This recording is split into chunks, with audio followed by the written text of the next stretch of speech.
سورہ شورا کی آیت نمبر 23، فرمایا محبوب کل لا اسألکم علیہ اجرا، محبوب ان سے فرما دو کہ اس تبلیغ دین پر گویا طائف میں پتھر کھانے سے لے کر احد میں دانت شہید کرانے تک، لا اسألکم علیہ اجرا، میں تم سے کسی اجر کا سوال نہیں کرتا، الا المودۃ فی القربى، ہاں اگر کچھ کرنا ہے تو میرے اہل بیت سے پیار کرتے رہنا، میرے اہل بیت سے۔ یا رسول اللہ یہ کون ہے؟ فرمایا مولا علی، سیدہ فاطمہ اور ان کی اولاد حسن سے پیار کرنا، حسین سے پیار کرنا۔ میرے رسول پاک نے فرمایا فاطمہ تو بدعۃ منی، لوگوں فاطمہ کو میرے وجود سے الگ نہ سمجھنا، یہ میرے جگر کا ٹکڑا ہے۔ اور حضور فرمانے لگے جس نے فاطمہ کو راضی کیا اس نے محمد عربی کو راضی کر لیا، میں اس سے راضی ہوں جس نے میری بیٹی کو راضی کیا۔ اور فرمایا جس نے اسے ناراض کیا، اللہ کرے یہ چھوٹی بات نہیں بڑی بات کر رہا ہوں، فرماتے ہیں جس نے اسے راضی کیا اس نے مصطفیٰ کو راضی کر لیا، اور فرمایا جس نے مجھے راضی کیا اس نے اللہ کو راضی کر لیا۔ اور حضور فرمانے لگے النظر الی وجہ علی عبادہ، علی کو تو دیکھتے رہو گے تو رب کی عبادت کا ثواب ملتا رہے گا۔ کچھ لوگ پریشان تھے کہ حضور سارے تو نہیں نہ دیکھ سکیں گے مولا علی کو، حضور نے اس کا بھی جواب دیا، فرمایا ذکر علی عبادہ، تو بس علی علی کہتا رہے تجھے رب کی عبادت کا ثواب ملتا رہے گا۔ علی کا ذکر بھی عبادت۔ اس خاندان کے ساتھ پیار کرنا۔ میرے اعلیٰ حضرت فاضل بریلوی رحمت اللہ علیہ سے کسی نے پوچھا سید کو زکوٰۃ دے لیں، اس کا سادہ سا جواب تھا نہیں لگتی، بات ختم ہو جاتی، پر اعلیٰ حضرت نے ایک پورا صفحہ لکھا، بلکہ 1.5 صفحہ ہے، فتاوی رضویہ کی 8ویں جلد میں۔ حضور زکوٰۃ دے لیں تو اعلیٰ حضرت نے دلائل لکھے کہ سید کو زکوٰۃ نہیں لگتی، پھر آخر میں کہنے لگے جن کے نانا کا صدقہ کھاتے ہو انہیں زکوٰۃ دینی ہے۔ آپ فرمانے لگے تو نبی پاک کے مبارک بچوں پر اپنا مال خرچ کر، یہاں بھی اجر ملے گا وہاں بھی اجر ملے گا۔ اور پھر اعلیٰ حضرت نے حدیث لکھی ہے کنز المال کے حوالے سے، کمال کرتے ہیں جب آپ اس طرف آتے ہیں نا، خدمت سادات کا پورا باب بیان کیا۔ فرمانے لگے رسول کریم علیہ السلام نے فرمایا جس نے عبد المطلب کی اولاد کے ساتھ نیکی کی، بات ہی ختم کر دی۔ عبد المطلب کی اولاد میں حضرت عباس کا خاندان بھی شامل، عبد المطلب کی اولاد میں حضرت جعفر طیار کا خاندان بھی شامل، حضرت سیدنا میر حمزہ کے بچے بھی شامل۔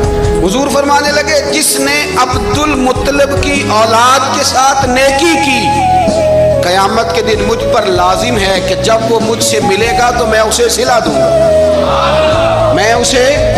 اعلیٰ حضرت یہ حدیث لکھ کے کہتے ہیں ہمیں صلے کی ضرورت ہی نہیں ہے، جو نبی پاک نے کہہ دیا نا جب وہ مجھ سے ملے گا تو مصطفیٰ سے ملنا ہی سب سے بڑا صلہ ہے، یہی سب سے بڑا صلہ ہے۔ بیدم شاہ فارسی کہنے لگے عدم سے لائی ہے ہستی میں آرزو رسول، عدم سے لائی ہے ہستی میں آرزو رسول، یہ کہاں کہاں لیے پھرتی ہے جستجو رسول۔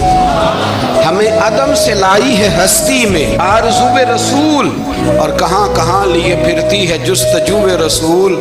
عجب تماشا ہو میدان حشر میں بیدم کہ سب ہوں پیش خدا اور میں روبرو رسول، سب ہوں پیش خدا اور میں روبرو رسول۔ میں حضور کے سامنے، تو محبوب فرمانے لگے جب وہ ملے گا نا تو اجر میں دوں گا۔ تو پتہ یہ چلا خدمت سادات، ان سے پیار کرنا، اہل بیت نبوت سے ان کی شان کو سمجھے۔ مرتبے والے کا مرتبہ ہمیشہ سمجھنا چاہیے، ہمیشہ جس کو اللہ نے مرتبہ دیا ہے اس کے مرتبے کو سمجھے۔ میرے رسول کریم علیہ السلام نا ذرا اعزازی وقت دیتے تھے، یہ سارا دن ہی امام حسن اور حسین مسجد میں رہتے تھے، سارا دن ہر وقت حضور کے ساتھ کھیلتے تھے، ان کا دروازہ مسجد نبی میں کھلتا تھا گھر کا، لیکن اس کے باوجود حضور فرماتے فاطمہ آج میرا دل کرتا ہے تمہارے گھر آ کے رات گزاروں۔ بھئی کوئی گھر بڑی دور ہے، یہ تو ساتھ ہی تو ہے۔ تو سیدہ فاطمہ فرماتی ہیں میں نے کہا حضور بڑی خوش نصیبی ہے، تو محبوب نا رات کو میرے گھر میں آ کے سوئے۔ فرماتی ہیں میں نے چارپائی بچھائی نبی پاک کے لیے، ایک شخص کے سونے کی جگہ تھی۔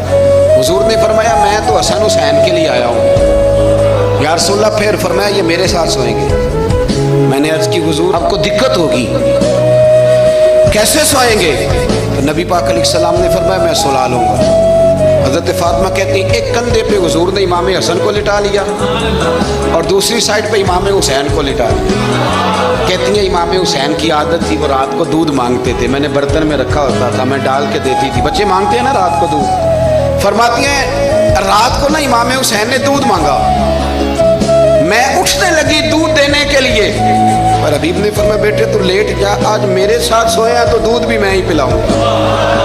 کہتی ہیں کئی دفعہ دودھ مانگا تو کئی دفعہ میرے رسول پاک نے انہیں دودھ پلایا۔ اور یہ ہر نانا نواسوں سے پیار کرتا ہے، پر یہ خالی نانا نہیں نا، یہ امام الانبیاء بھی ہے، یہ امام الانبیاء بھی ہے، یہ سرور کون و مقام، ان کا ہر کام اللہ کے حکم سے ہے، اللہ کے حکم سے۔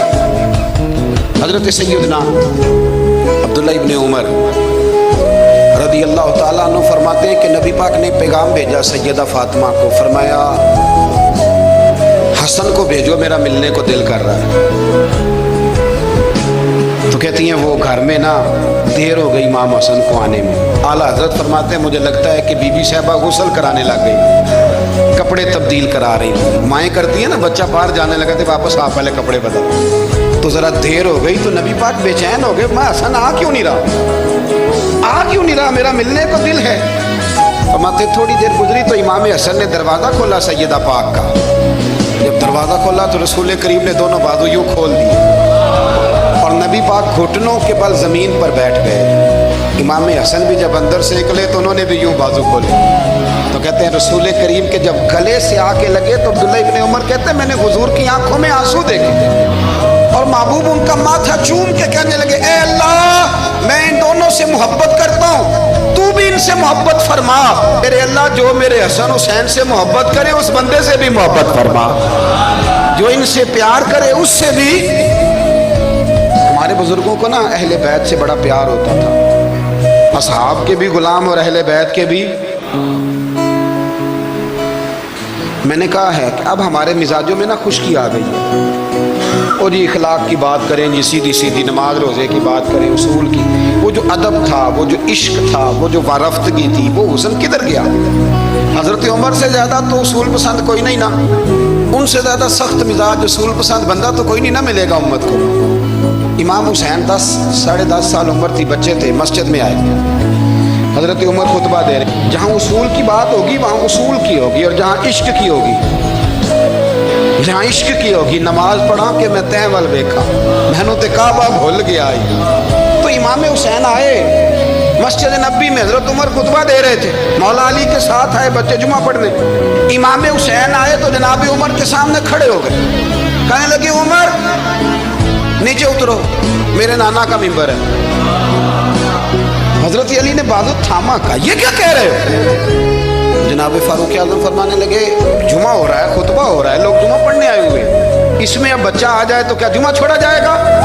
لیکن جہاں ادب ہے وہاں ادب ہے۔ حضرت علی کہنے لگے حسین یہ کیا کہہ رہے ہو، بیٹھ جاؤ۔ حضرت عمر فاروق فرمانے لگے علی آپ نہ بیچ میں ہیں، یہ میرا اور حسین کا معاملہ ہے، آپ نہیں بیچ میں ہیں، آپ ہٹ جائیں، میرا اور حسین کا مسئلہ۔ کیا کہا بیٹے؟ کہا عمر اترو، میرے نانا کا ممبر ہے۔ اتنا بڑا آدمی جسے کیسر و کسرا ہلا نہ سکے، جو درہ مارے تو زمین کا زلزلہ رک جائے، جو سورج کو حکم دے تو سورج چہرہ بدل جائے، وہ شخص جو دریا کو خط لکھے تو خشک دریا بہنے لگے۔ عمر اترو، میرے نانا کا ممبر ہے۔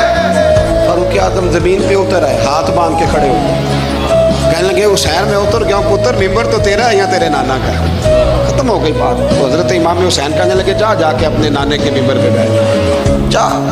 تو فاروق اعظم کی چیخ ہی نکل گئی، کہنے لگے پتر میں تو اونٹ چرانے والے کا بیٹا، میرے نانے کا کوئی ممبر نہیں یار، میں تو اونٹ چرانے والے کا، میرے نانے کا کوئی ممبر ہی کوئی نہیں، تو کدھر جاؤں؟ امام حسین کہا اچھا کوئی نہیں ممبر آپ کے نانا کا کوئی نہیں؟ کہا نہیں۔ چل ٹھیک ہے پھر میرے نانا کے ممبر پہ بیٹھ جاؤ، اور میرے نانا کے ممبر پہ بیٹھ جاؤ۔ مجھے لگتا ہے فاروق اعظم بولے ہوں گے، انہوں نے کہا ہوگا کہ لوگوں میں مرضی سے نہیں بیٹھا، مجھے ابو بکر نے بٹھایا تھا، پھر حسین کے کہنے پہ اترا ہوں، اب دوبارہ مجھے حسین ابن علی نے بٹھایا ہے، کسی میں جرت ہے تو عمر کو ہلا کے دکھائے، طاقت ہے تو بھئی یہ پیار رسول اللہ کے خاندان سے، یہ بالفتگی، یہ ذوق، ہم تو ہٹ گئے ان چیزوں سے۔